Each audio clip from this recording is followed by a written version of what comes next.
In this video, I'm going to tell you about a statistical technique called regression, and I'm going to show you how it works using this interactive app which I've built, Regression Explained. Okay, what regression does is it takes the data from the correlation and it uses that to create a line of best fit. A line of best fit which tells us whether we can predict someone's level of the outcome, the thing we're trying to predict, from their level of the predictor. So what I could do here is first I could show you the average. This is the mean of the outcome. So up here you can change the display what's being shown in the scatter plot. And you can see, look, here is the average for the outcome. Some people are below average in the outcome. Some people are above average in the outcome. Just to make it easy, let's call this stress and blood pressure, for example. Stress and blood pressure. But you can also add this line of best fit, which is called the regression model. The regression model is just another word for saying the line of best fit. Okay, and it's actually an equation. It's actually the equation for the straight line, which tells us what is the person's level of the outcome given their level of the predictor. So this is the outcome y, and this is their level of the predictor x. And what we see here is that the level of the outcome is the level of x, the predictor, times 0.3. Now, it's also the case that not every data point is exactly on the line. We have data points which are far away from these lines. That's called the residuals, otherwise called the error. And what regression does is first it makes the line of best fit, and then second it tells you if that line of best fit actually does a good job of explaining why it is that people differ in the outcome. What we can do in this app, aside from just changing the scatterplot display, we can also change the effect of the predictor on the outcome, and we can also change the sample size. So sample size can be 10, 20, 30, 40, 50. That's simple enough. But here we've got the regression coefficient, which is B1. B1 is the slope of the line of best fit. Actually, let's just make it 50 people because, well, it might be easier to visualize if we have more data points. So the regression coefficient is the slope of the line of best fit, how steep the line is. And in this case, it's what's called a standardized regression coefficient.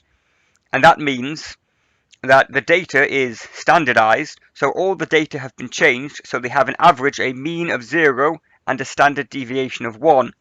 So the slope is how many units does someone increase in the outcome per 1 unit of increase in the predictor. So that's the slope of the line.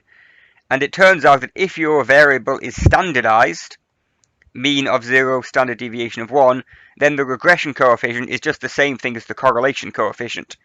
If the data is standardized, then regression coefficient equals correlation coefficient. So what you can do here is you can change this regression coefficient, denoted with B1. You can change it here.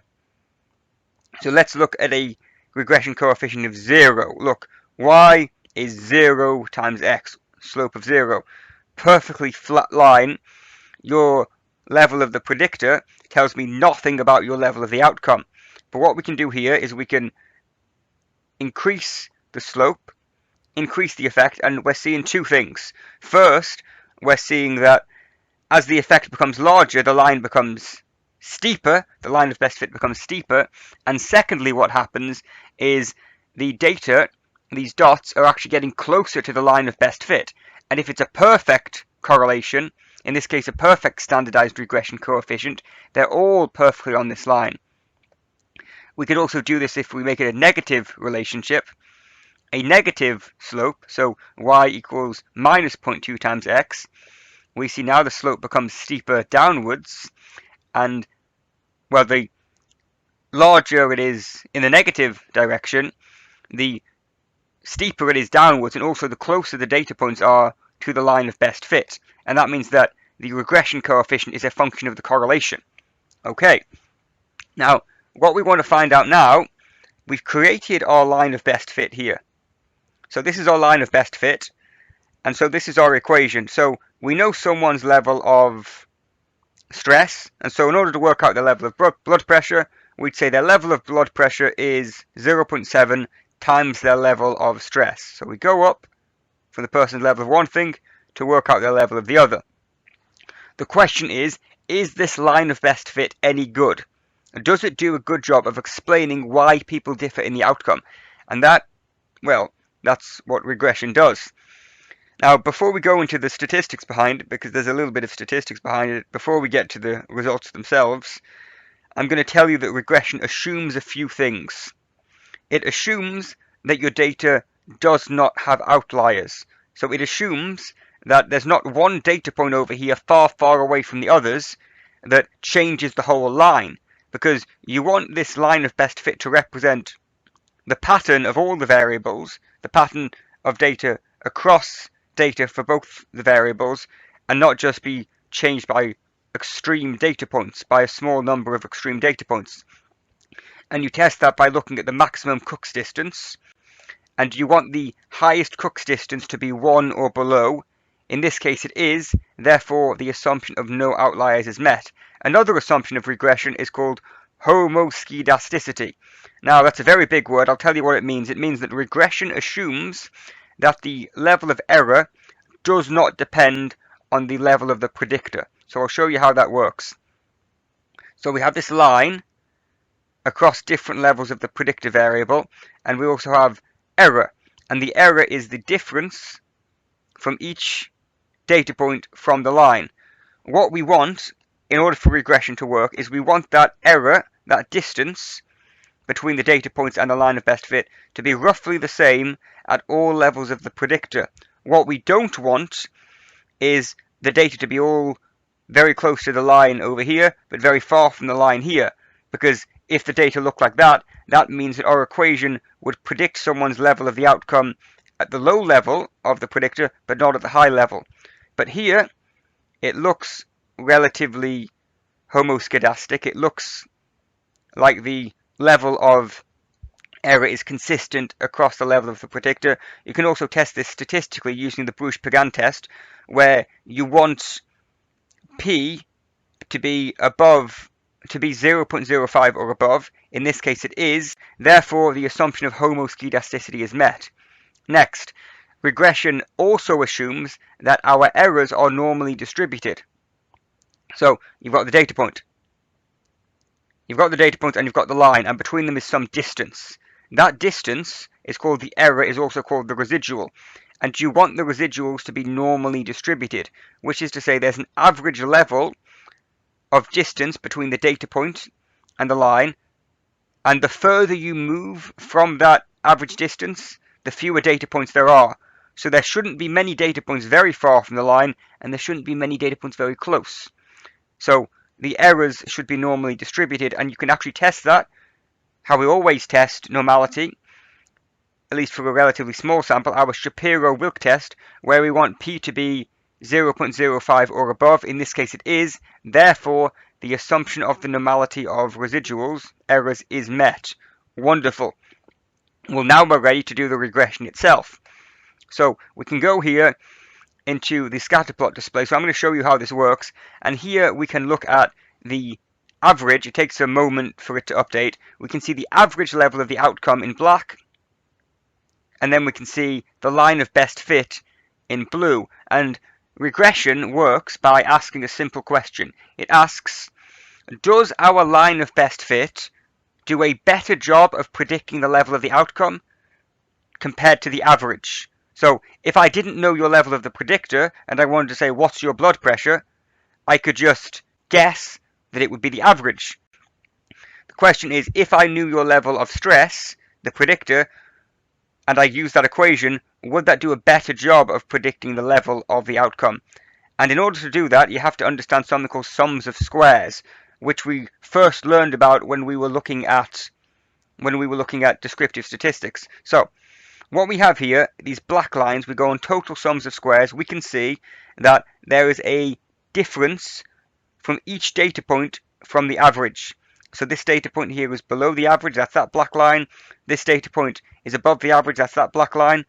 And then if you take all these differences, So that's a positive difference, that's a negative difference. If you add them up, you'll get 0 because they'll cancel each other out. The positives and the negatives will cancel each other out.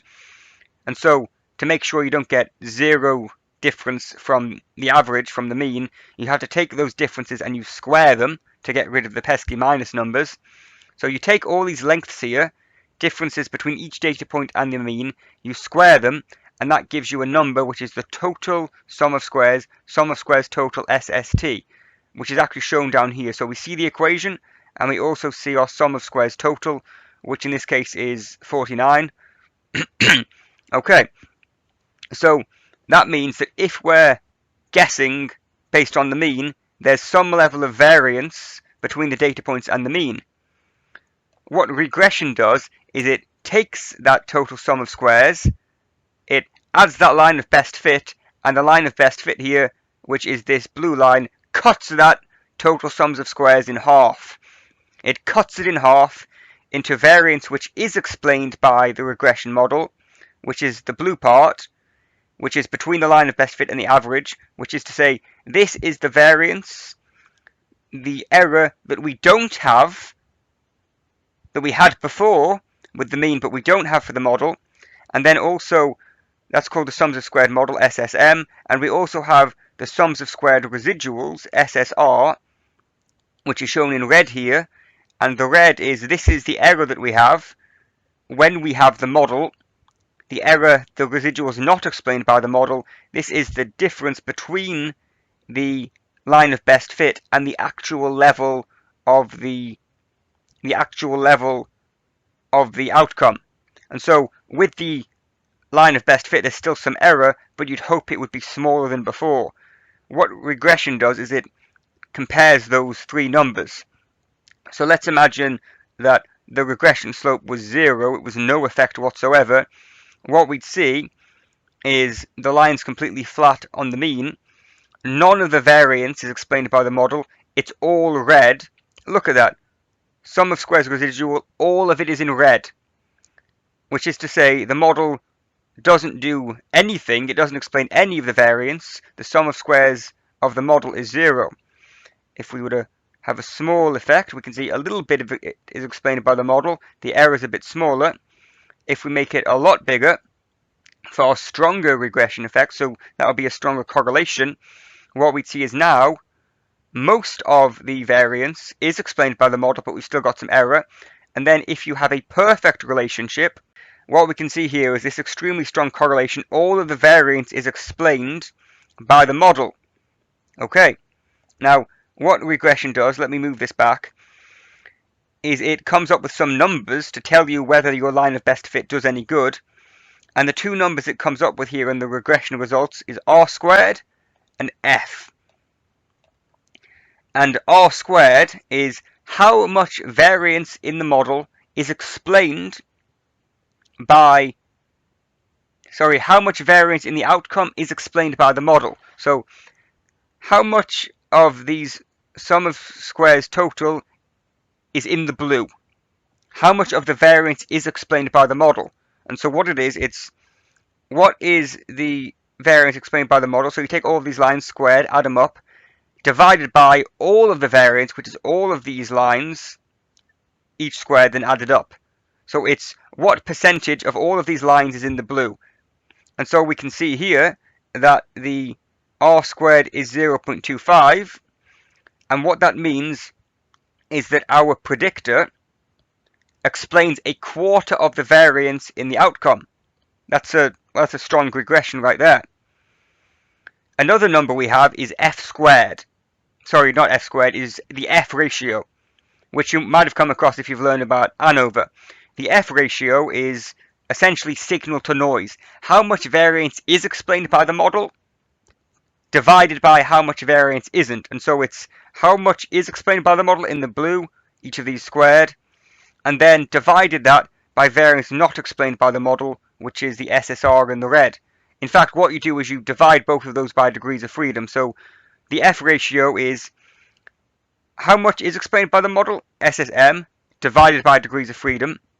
And then you divide it by how much isn't explained by the model, divided by degrees of freedom. So it's like signal over noise.